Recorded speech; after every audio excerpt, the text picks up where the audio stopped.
आपकी जानकारी के लिए बता दें कि फिरोजपुर झिरका में अध्यापकों के खिलाफ की गई एफआईआर के मामले में अध्यापकों में रोष व्याप्त है।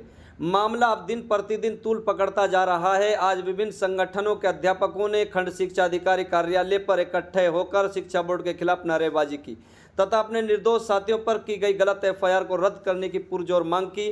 अध्यापकों ने धरना स्थल पर कहा कि अगर उनके साथियों के खिलाफ की गई गलत एफआईआर को रद्द नहीं किया तो भविष्य में सामूहिक परीक्षाओं का बहिष्कार करने का फैसला लिया जाएगा, जिसका जिम्मेदार शिक्षा बोर्ड भिवानी होगा। प्रधान वेदपाल ने बताया कि उनके साथियों के खिलाफ प्रशासन व बोर्ड के कर्मचारियों ने अपनी नाकामी को छुपाते हुए एफआईआर दर्ज कराई ही नहीं बल्कि अध्यापकों को थाने में घंटों बिठा कर रखा गया, जिससे अध्यापकों के मान सम्मान को ठेस पहुंची है। उनके निर्दोष साथियों के साथ ये सब गलत हुआ है। उनके खिलाफ अध्यापकों में रोष व्याप्त है।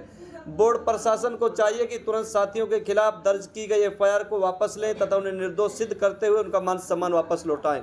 यदि इस तरह से कार्रवाई की जाएगी तो कोई भी अध्यापक ड्यूटी देने से बचेगा, जो कि भविष्य में अव्यवस्था का मामला बन सकता है। अध्यापकों ने इसके बाद उपमंडल अधिकारी नागरिक को ज्ञापन सौंपते हुए अपने निर्दोष साथियों के खिलाफ की गई एफआईआर को रद्द करने की पुरजोर मांग की है। अध्यापक संघ के पदाधिकारी नौशाद अली ने बताया कि उनके साथियों को दोषी मानते हुए खंड शिक्षा अधिकारी कार्यालय में रिलीव कर दिया गया था, जो कि सरासर नाजायज है। उन कर्मचारियों को वापस पुनः ड्यूटी पर लौटाया जाए तथा उनके खिलाफ की गई एफआईआर रद्द की जाए। अगर ऐसा नहीं हुआ तो अगले 2 दिन में परीक्षाओं के बहिष्कार का फैसला लिया जा सकता है। इस मौके पर दर्जनों अध्यापक मौजूद रहे। अध्यापकों पर एफआईआर जो पुलिस ने कार्रवाई की है वो बहुत ही खराब कार्रवाई है, जबकि मैडम ने कह दिया उसके बावजूद भी टीचर को बैठाए रखा, लॉकअप में रखा और दूसरे डिस्ट्रिक्ट दूसरे ब्लॉक में ऐसा नहीं हुआ कि उसके साथ एफआईआर हुई तो थाने में बैठाया हो, लेकिन यहाँ पर 4 टीचर्स को वहाँ से अरेस्ट करके लेके आए। और जबकि मैडम ने उनसे कह भी दिया था कि रात को 11 बजे दोबारा मैडम को फोन करना पड़ा। मैडम को दोबारा फोन करना पड़ा। आपको भरतलाल जी को समझा लीजिए ऐसे कौन सा ऐसा है। अभी तो हमारे सामने आप कहीं क्या बोल आवश्यक कार्रवाई के लिए ज्ञापन ही नहीं हमारी बात भिजवा दिया जाएगा, आपकी बात आगे पहुंचा देगा। ओके सर, ठीक है। एक बार फिर नारे लगा दो थोड़े बहुत। अध्यापक एकता जिंदाबाद, अध्यापक एकता जिंदाबाद, हम सब एक हैं, हम सब एक हैं, हम सब एक हैं। और प्रशासन मुर्दाबाद, और प्रशासन मुर्दाबाद। सर, आज आप लोगों ने एसडीएम कार्यालय में आके ज्ञापन सौंपा है, तो क्या वजह रही आपको ज्ञापन सौंपने की कि टीचरों को? मैं जी असला ब्लॉक प्रधान वेदपाल यादव। और कारण यही था जी, हमारे निर्दोष जो टीचर साथी हैं उन पर एफआईआर हुई है और इसका कारण क्या है? सौतेला व्यवहार। हमारे मेवात क्षेत्र के साथ सौतेला व्यवहार किया जाता है और जो नियम सभी के लिए होना चाहिए हमारे लिए अलग से बनाए जाते हैं। यहाँ पर पुलिस प्रशासन की कमी है, जिस कारण धारा 144 का पालन नहीं हो पाता। बाहर से चीटिंग वाले आते हैं और किसी कारण से बाहर वाले व्यक्ति पेपर आउट करते हैं, उसका खामियाजा, उसका नुकसान हम लोगों का, हम टीचर समाज को बदनाम करने के लिए हम पर एफआईआर की जाती है और हम इसका पुरजोर विरोध करते हैं। और जब तक एफआईआर रद्द नहीं होंगी हम अगला स्टेप लेंगे जी, हम कोई पेपर का विरोध करेंगे और हम पेपर नहीं करवाएंगे। इसका भी हम जल्दी ही। अच्छा, ये जो सर ये कहा जा रहा है कि मेवात के लिए स्पेशल अलग से कानून बनाया जाता है, तो क्या वजह है? ये गलत है जी, ये होना नहीं चाहिए, क्योंकि जब समानता का अधिकार है एक व्यक्ति को जीने के लिए, रहने के लिए, तो मेवात के लिए अलग से क्यों?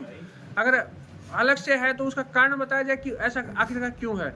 हम लोगों को यहाँ मेवात के लोगों को एक अलग से कानून बनाकर, अलग से घेरा बनाकर और अलग से जो अध्यापक समाज को दिशा देता है, मार्गदर्शन करता है, उसको थाने तक ले जाकर वहाँ पर उस गरिमा को, उसकी छवि को धूमिल करने का प्रयास किया जा रहा है और ये गलत है। अलग से कानून होना नहीं चाहिए। जब समानता है, समान, सभी नागरिक समान है, तो समानता का व्यवहार किया। अगर इन अध्यापकों पर जिन पे मुकदमा हुआ है, अगर इनको वापस नहीं लगाया तो आप लोगों का क्या स्टेप होगा अगला? हम जी किसी न किसी पेपर का बहिष्कार करेंगे। उस बहिष्कार से पहले हम प्रशासन को, हमारे जिला शिक्षा अधिकारी को रिटर्न में, लिखित में उनको देंगे कि हम इसका बहिष्कार करने जा रहे हैं और जल्दी करेंगे। अगर हमारे 1 या 2 दिन में ये समाधान नहीं होता तो हम इसका बहिष्कार करेंगे और उसका पहले सूचना दे देंगे प्रशासन को। ये आप भरत जी की बात कर रहे थे, एसएचओ हैं जो कि उस तरीके से परीक्षा केंद्र से जो है कि इस तरीके से खदेड़ कर अध्यापकों को लाना, तो कैसा आप देखते हो इसको? देखो सर जी, ये बहुत ही एक गुरु के लिए बहुत ही मतलब हम क्या शब्द इस्तेमाल करें, एक हमें एक आत्मा रोने वाला, आत्मा रो रही, इतना दुख हो रहा है जो हम व्यक्त नहीं कर सकते। देखो एक टीचर, जब समाज का टीचर जो मार्गदर्शन कर रहा है उसके साथ ऐसा व्यवहार किया जा रहा है, उसको थाने में बैठा के यूँ कहते हैं बैठ जाओ आप, और गाड़ी में बैठ लो, आप अरेस्ट हैं, आप अपराधी हैं, तो बताओ हम हमारे पर क्या बीतेगा। हम मतलब इस सब हम अपनी पीड़ा को शब्दों में व्यक्त नहीं कर सकते। सर सबसे पहले तो हम आपका नाम जानना चाहते हैं और आपके पास क्या पद है अध्यापक के अलावा? मेरा नाम नाजिम आज़ाद है और सलाह संगठन का मैं ब्लॉक प्रेसिडेंट हूँ।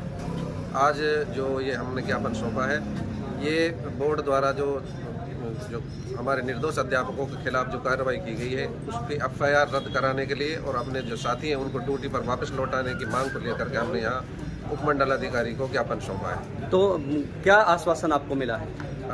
अभी SDM साहिबा यहाँ उपस्थित नहीं थी, हालांकि उन्होंने इससे पहले भी जब हमारे साथियों के ऊपर FIR दर्ज की गई थी, SDM मैडम ने बहुत सकारात्मक रवैया अपनाया था और उन्होंने हमारी बहुत मदद की थी। अभी भी उनकी तरफ से जो स्टूडेंट उपस्थित हुए हैं उन्होंने उचित कार्रवाई का आश्वासन हमें दिया है और हमें यकीन है कि प्रशासन हमारे साथ इस मामले में कंधे से कंधा अगर मिलाकर FIR को कैंसिल अगर नहीं किया गया तो अगला स्टेप क्या होगा? अगर FIR रद्द नहीं होती है तो हम सामूहिक रूप से परीक्षाओं का बहिष्कार करने से भी नहीं चूकेंगे। उसके लिए बोर्ड प्रशासन जिम्मेदार रहेगा। तो इसको जो देखा जा रहा है कि मेवात के ही लिए स्पेशल जो है कि फ्लाइंग का गठन क्यों किया गया है, बाकी हरियाणा में क्यों नहीं? कैसा देखो, ये बोर्ड प्रशासन का मामला है कि उन्हें कहाँ फ्लाइंग गठित करनी, कहाँ नहीं गठित करनी। इस बात पे हम ऑफिशियली कोई टिप्पणी नहीं कर सकते, क्योंकि उन्हें जहाँ लगता होगा कि यहाँ ज़्यादा नकल हो रही है, यहाँ ज़्यादा आउटर डिस्टर्बेंस हो सकता है, उन्होंने इसलिए किया हो। इस बात पे मैं कोई ऑफिशियल टिप्पणी नहीं करना चाहूँगा।